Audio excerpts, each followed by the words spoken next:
Mbote bayebona nanga na kweno sur monde ya solo lelo tozali le 8 juillet 2026 tobetana masolo ya mboka à la une boyebi ba opposant bakendaki Burundi et lelo bazongi masolo ya kati ebetami eza nini masolo ya kati ebetami ezali pasi mingi parce que na ba opposant nyonso ata opposant moko te aza na bolingo ya mboka ata moko te tobandi na basango parce que basango mpe baza bapoliticien baosala politique basango baexige près de 9 millions de dollars américains mpona balembisa makambo etali changement ya constitution, c'est-à-dire bandima changement ya constitution.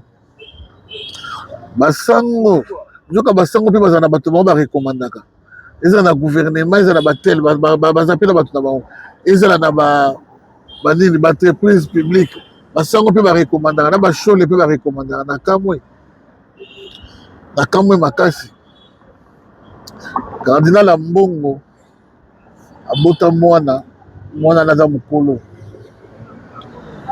mwana wana komona ye Simon mwana ya cardinal ya mbongo asengi mwana na ye wana azala ministre mais il l'a pas dit que aza mwana na ye selon ma recherche parmi bana ya cardinal ya mbongo parmi parce que eza na mwana moko te Simon azala ministre en dehors ya bamillion basengi oyo nani baopposant Fayulu asengi bapesa ye primature pour basede na changement ya constitution basede bapesa ye primature mwa confusion esalami Jean-Marc Kabound ye mpe asengi bapesa ye primature. Alors nayebi te soki bakosala ndenge nini so bakoyokana ndenge nini je ne sais pas. Le chef de file ya opposition place wana mwa confusion parce que président ya Burundi a voulu connaître qui est le chef de file ya opposition. S'il faut qu'on satisfaire opposition et qu'on la représenter pas une année. Voilà là où le bas blesse.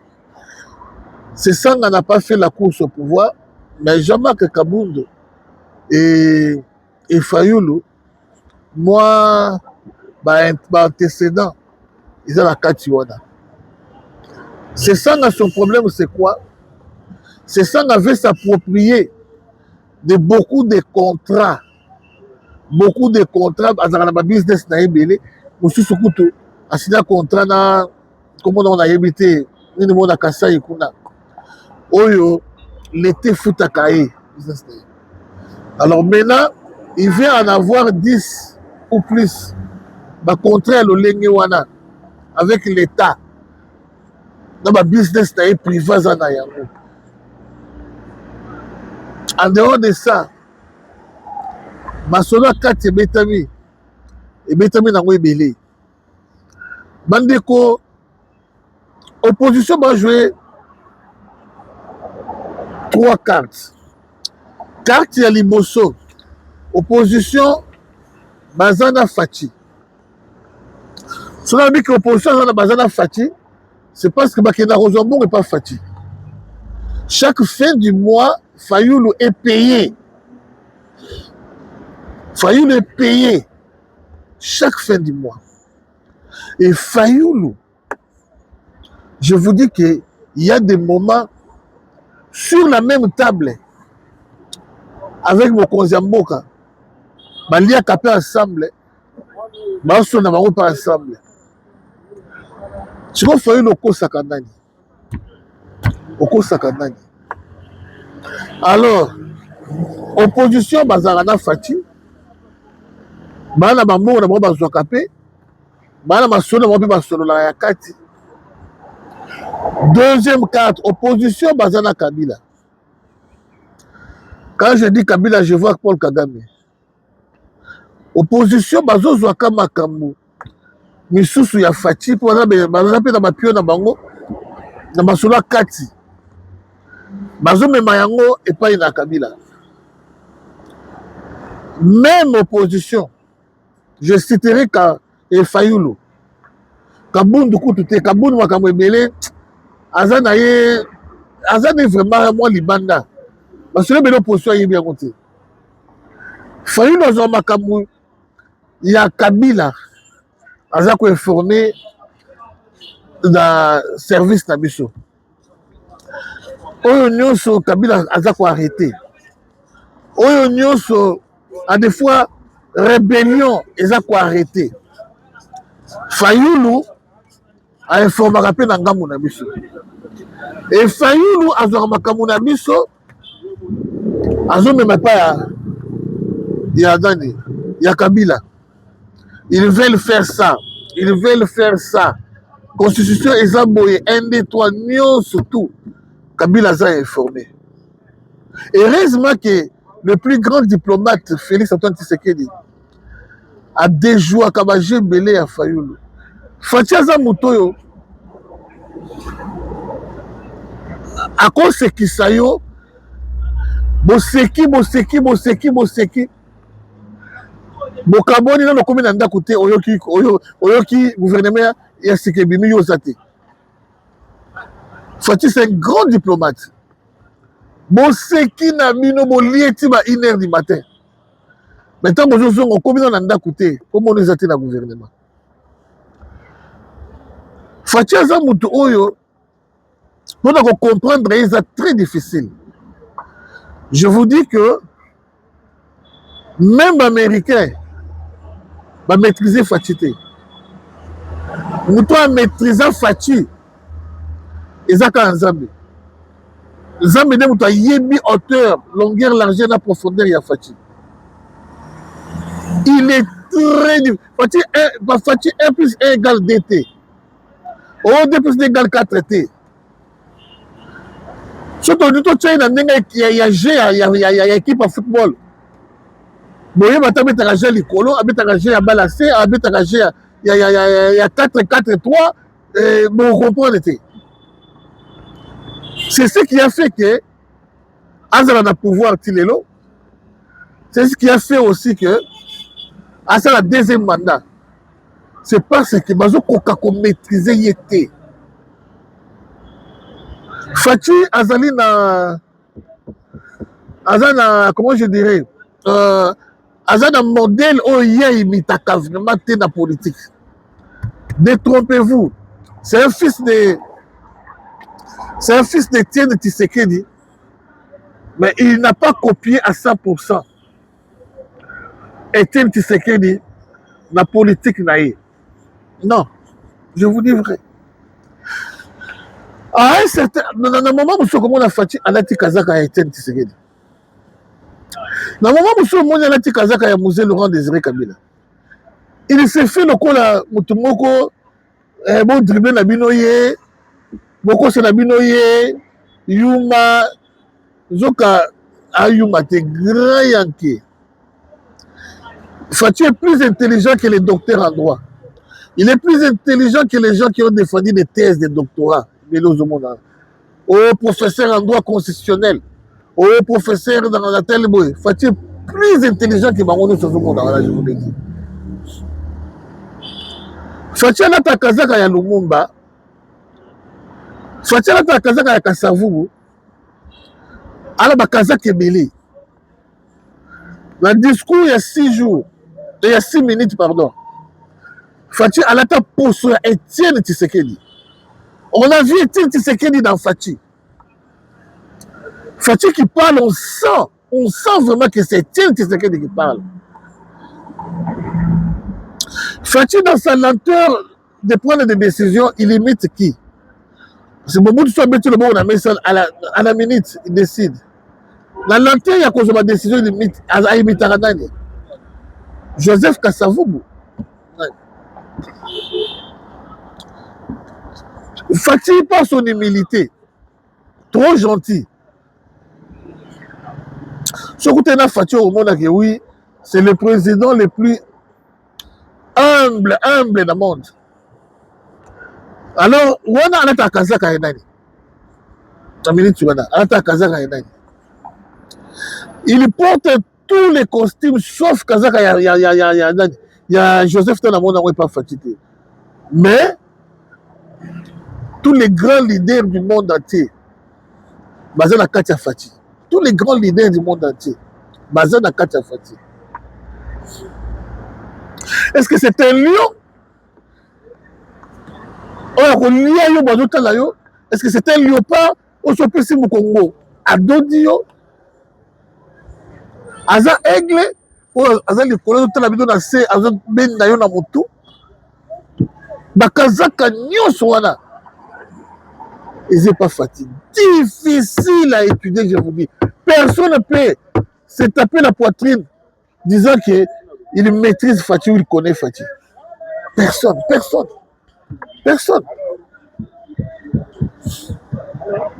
Il y a un calcul, nous sommes ça la cahier et ça a échoué. Combien de généraux ont comploté pour déstabiliser Fatih?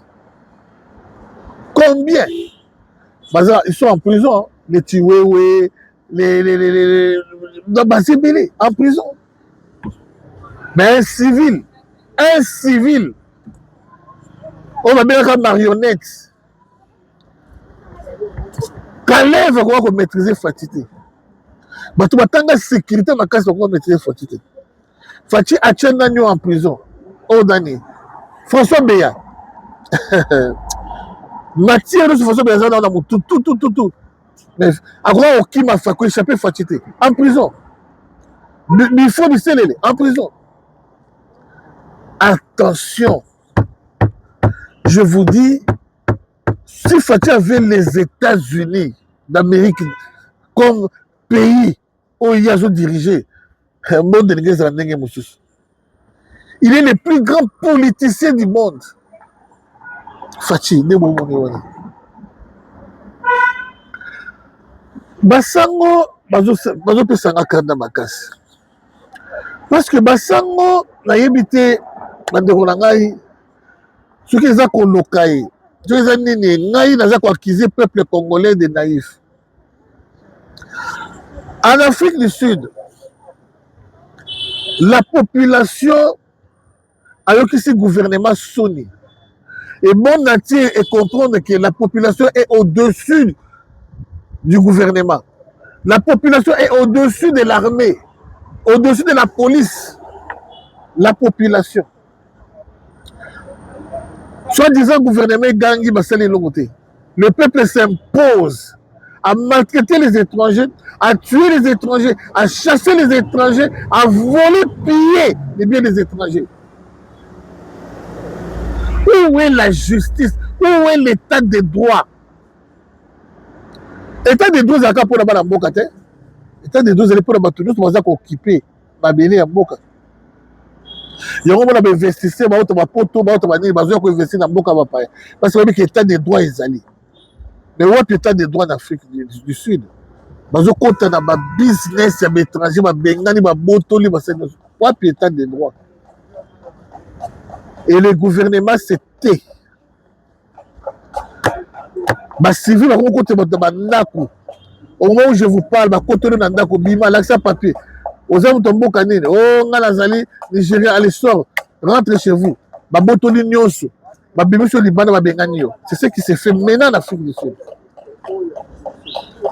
Il prenait des gens qui ont coûté ministre des Affaires étrangères à Yambi Bangote, a tenu conseiller n'a dribblé bango non voilà quand nous faisons au point pour ma vie qui est dans la communauté congolaise il faut que les ambassadeurs en est pour rien et voilà qui donne tard ne donne pas prophète moko le babongo il y a un moment où contre prophète le bakami vaut tard que jamais. Ngai nakoki koleka na ba grand débat na défendre pe position na ngai na bato balobaka mieux vaut tard que jamais. On te dit que ta mère est malade, tu ne réagis pas. Quelques minutes on te dit que ta mère est gravement malade, tu ne réagis pas. Et 5 minutes avant sa mort, tu envoies l'argent, tu envoies les grands médecins, tu envoies tout ce qu'il faut à ta mère. Et mais c'est tard maintenant, elle meurt. Et tu vas me dire que mieux vaut tard que jamais. Là, tu vas me dire que mieux vaut tard que jamais. Ça fait mal. Ça fait très très très mal. Au moins, on a des Congolais. Ils vont souffrir d'Afrique du Sud. Communauté à Souka. Ils ont qu'à Sony. Et là, on a dans la classe. Il y a première primaire, deuxième primaire, ou bien dans la maternelle. Classe Sili, Batelemi Bangono, soit Tandani. Wouh, Moutoukeye. Papa ya Oyaye. Azuba, Barmona na Kimi a battu dans Moutouka. Wouh, Moutouka Moussaye. Papa na Wana Kimi a battu dans Moutouka. Wouh, Moussaye na Makolo. Allez, Azuba na Naye, a battu dans moto. Akiei. Moussaye Makolo, Azuba na Naye. Aki na Makolo, donc ça peut mener. Mais Bino, madame, au télémaïka, vous faites des laka, Oya Bino. Parents, Aya Ozo Bino. Aya Kate, vous, votre laboy. Parents, Nigériens. On va d'abord, parents, ya Malawite. On va d'abord, parents, ya Éthiopien. Parents, ya Mozambicain. Mais parents, na Bino, Aya Kate. Kaka ba formalité. Tozo bongisa. Allez, beaucoup de dans ma combo. Tozo bongisa. Calamité. Tozo bongisa. Aya Kaka Kate. Tilelo. Moi, on est pour le avion. Formalité ni nango conseil na bino 72 heures. Formalité ya nini? O conseil bino 72 heures. Il y a continue d'avion te ko ba ko bato. Il y a quoi enregistrer bato. Ya mawa, tout ça c'est quoi? Donc on zambuka ça quoi ici na ndenge na ye. Mais bato bazana se bazuluka. Ndenge nini ba ko se retrouver. Sur les 5 millions, il y a 4 Moussou pas 4 1 million, Moussou pas 4 assez. Donc, COP, rétro commission, comment on a nion, c'est comment permise.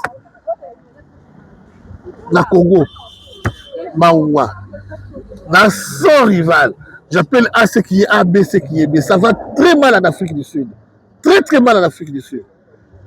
Si on ne fait pas attention, tout est là. Soutenons notre communauté. ndeko moko akomeli ngai na commentaire ntango bakendaki bafille de sina afutela bango billet alors mpo bazonga fo mboka efutela bango billet l'état aza na obligation ya kozwa koassure sécurité ya peuple na ye kwe nyonso oyo azali soki peuple na aza en danger oyo eza likambo ya motu te ya individu te ya population mobimba communauté mobimba oyo baza kuna. Et c'est un cas de force majeure. Oyo teke moto bane ko bomba mbongo na 2028 na zonga Congo, na 2026 na zonga Congo te. C'est un cas de force majeure commis. Ce qui l'état za na mbongo ya ko sunga boy, ya ko sunga boy, ya ko sunga boy, ya ko assister fali na concert na ya soki Stade de France. Il y a qu'on soutenir ba léopard, il y a qu'on sala bo, alors pour la continue d'avion qu'on a communauté na biso bazonga.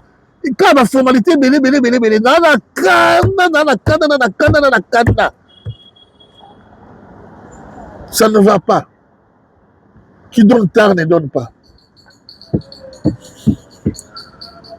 Bande ko oyo Denise di Sochoy, Bishop Élysée, Moussou nani Bokechu bauti ko beta wani susu baza bandeko oyo bana na bango na bana ya bana na bango bakosufaka makasi lelo soko lobi ke na mwana Lumumba tu as une place na société partout kozala basepela na yo so lobi ke na mwana etel lelo Faci kombo ya Tshisekedi pe sungi makasi. Mais eloko oyo bato na tangi bazo semer, on ne sait pas eloni balukaka. Ils veulent une chose et son contraire à la fois. On ne sait pas eloni bango balukaka bato. Na bolanda ba discours na bango bien, vous verrez que bayebi eloko balukaka te. Eloko balukaka vraiment bayebi yango te. Ils sont les plus au bas du monde, je vous dis, les plus au bas du monde. S'il faudrait citer Moko dans ma déclaration, tu verras qu'ils sont les plus au bas du monde. Ils sont chauds, Montana Joseph Kabila. Ils sont chauds, Bissou Maseka Joseph Kabila. Ils sont chauds. Oui, dans Ngambo Koto. Ils sont chauds, dans Ngambo Koto. Ils sont chauds, on ne sait pas. On dirait Abela Ménégite dans Bomouana. Abela Ménégite dans Bomouana. Ah, j'ai un bateau, dans le coin, on a salté la maboko, on peut se camboter, salté là-dessus. On doit être sollicité. Attends, on a la vidéo, n'a été. De mon Bishop Élysée. Aujourd'hui, tu dis une chose, demain, tu dis son contraire. Après, tu dis une chose, tu dis son contraire. On sait qu'il pardon, on sait qu'il est on sait qu'il pardon, on l'a au fil. On ne sait pas, on ne sait pas, on ne sait pas. Vous allez quoi sans rival? Maintenant, la téléma place, moko na Zalaka place, moko. Moi, je suis Tshisekedi et à Libella. Je soutiens l'idéologie de Tienne Tshisekedi. Et je suis dans l'UDPS, l'Union pour la démocratie et le progrès social. Je soutiens mon président Félix Antoine Tshisekedi. Ma discours n'a pas échangé à côté. Échangé à côté. Banana télé ma place, bon, la zaka place, mon peu. Mais bino, vous avez le fille, aboyi mon bali na yeo, au Kabakati, mon bali mon bagaba 5 000 francs, 10 000 francs. Fille, on a 2-3 ans après, ce côté n'a tourné.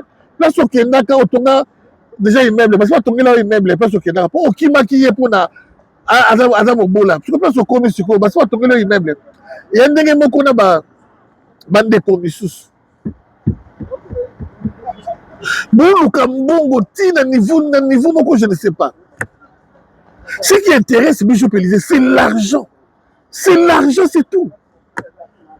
Attends, moi, le lobby qui est dans le président de la République, après c'est Bishop Élysée Mbongo. Bishop Élysée a commis qu'on soutenir moi. Attends, Niawa, tellement le lobby qui est dans le renversé Fachi. Niawa, Zimbongo, après c'est Bokechu. Zombongo, Yango, Bokechu a commis soutenir Niawa.